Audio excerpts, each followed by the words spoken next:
और बड़ी खबर आपको बता दें, पानीपत से देर रात शराब ठेकेदार की चाकू से गोदकर हत्या कर दी गई है। ठेकेदार ने अवैध शराब बिक्री का विरोध किया था। दो भाइयों पर ठेकेदार की हत्या करने के आरोप हैं। आरोपियों की तलाश में 4 टीमों का गठन किया गया है।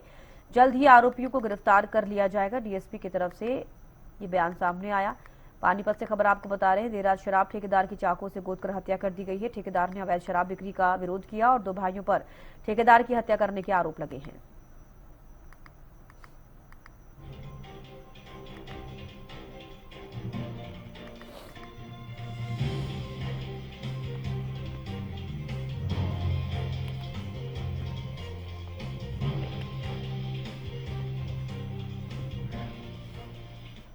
तो ठेकेदार ने अवैध शराब बिक्री का विरोध किया, जिसके बाद दो भाइयों पर ठेकेदार की हत्या करने के आरोप लगे हैं। ये सीसीटीवी फुटेज आप टीवी स्क्रीन पर देख पा रहे हैं कि किस तरीके से उस युवक के साथ मारपीट की जा रही थी। ठेकेदार ने अवैध शराब बिक्री का विरोध किया था और जिसके बाद दो भाइयों पर अब ठेकेदार की हत्या करने के आरोप लगे हैं। आरोपियों की तलाश में 4 टीमों का गठन किया गया है। जल्द ही आरोपियों को गिरफ्तार कर लिया जाएगा। डीएसपी की तरफ से ही साफ कहा गया है। फिलहाल जो आरोपी हैं वो पुलिस की गिरफ्त से बाहर है। मैं चेतन हूँ, चन्ने का साला जिसका ठेका था। चन्ने को सचिन राणा, मोंटी राणा जो कि अवैध दारू बेचते थे, उन्होंने चन्ने के ऊपर वार किया। चन्ने के रोकने पे कि तुम दारू क्यों बेच रहे हो। चन्ने ने बोला कि तुम दारू नहीं बेचोगे, तुमने एसएचओ को मना किया था। उन्होंने गुस्से में आके चन्ने के ऊपर पेट में वार किया, छाती पे वार किया, जिसके कारण चन्ने की मृत्यु हुई। ये अवैध शराब बेचते थे? अवैध शराब बेचते थे। चन्ने का ठेका था अपना? चन्ने का ठेका था। पहले भी कोई विवाद हुआ था? आज ये नहीं, वो काफी टाइम से दारू बेच रहे हैं तो उन्हें रोका टोका, लेकिन वो कभी रुके नहीं। रात की घटना है ये। ओल्ड इंडस्ट्रियल एरिया थाना लगता है हमारा, कावड़ी फाटक के पास ये घटना हुई है। दो लड़के शराब की कुछ पेटियां लेके जा रहे थे। तो जो ये मृतक है शरणजीत, ये ठेकेदारी का काम करता है और इसने उनको रोका कि भी तुम अवैध शराब बेच रहे हो, कहाँ लेके जा रहे हो। तो इस बात पर उनका झगड़ा हो गया। तो जो दोनों भाई थे वो लड़के, मोंटी और सचिन, उन्होंने इसको चाकू मार दिए और जिसके कारण इसकी मौत हो गई है। तो इसकी मृतक की पत्नी के बयान पर एफआईआर दर्ज कर ली गई है और आरोपियों की तलाश के लिए ये की टीमें हमने लगा दी हैं। रात से ही वो अपने प्रयास कर रही हैं। उम्मीद है कि जल्दी हम उनको पकड़ लेंगे और जल्दी उनको इसमें आगामी कार्रवाई की जाएगी। डेड बॉडी का पोस्टमार्टम चला हुआ है। जितेंद्र शर्मा संवाददाता ज्यादा जानकारी के साथ जुड़ गए हैं। जितेंद्र, फिलहाल क्या कुछ कार्रवाई हुई है इस पूरे मामले पर, क्या कुछ कहा गया पुलिस की तरफ से?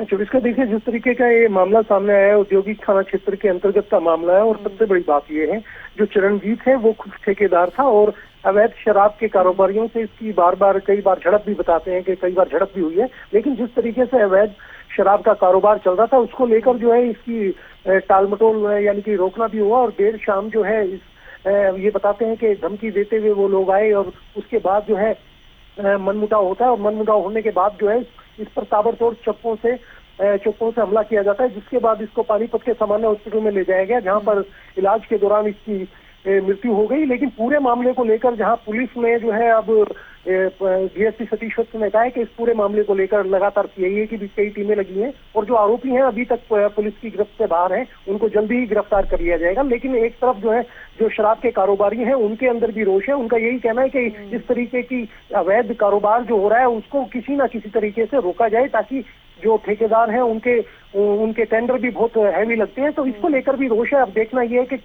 कब वो जो आरोपी हैं कब पकड़े जाते हैं और क्या कुछ इसमें पुलिस कार्रवाई करती है। जी बिल्कुल जितेंद्र, दो भाइयों पर ठेकेदार की हत्या के आरोप लगे हैं, क्या कुछ इसको लेकर पता चल पाया है? क्या वो जानकार थे या फिर क्या कुछ पुलिस ने कहा है उन दो भाइयों को लेकर?